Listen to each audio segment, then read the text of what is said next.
issue is that people who have lived in their homes, and their homes have been their primary homes for years, are now seeing that their property values are increasing, which is great.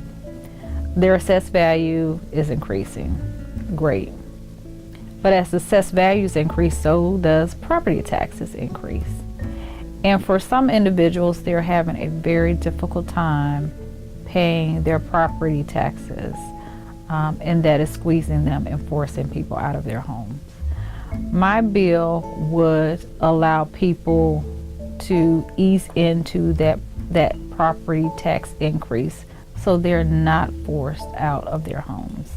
So for instance, a person, instead of paying the full 100% of what that property tax increase might be, you would pay a 5% of what that property tax would be. But you would continue to pay an increased property tax year after year. You just don't get that full hit that initial year.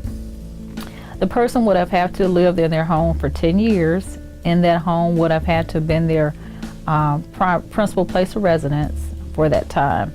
And principal place of residence will be determined by whether or not they had a homestead deduction on the property. It's really geared towards people who have seen their neighborhoods during the bad times, and they decided, I love my neighborhood, I don't want to leave, I'm going to stick with it. I don't care how bad it is, I'm going to stay here. This is my home, this is where I grew up, I've invested in this property, I don't want to leave. This is really geared towards those individuals. And now that they've stayed in their community, they've gotten out, they work with their neighborhood association, they work with their neighbors, their local elected officials to make sure that they have a community that they can be proud of.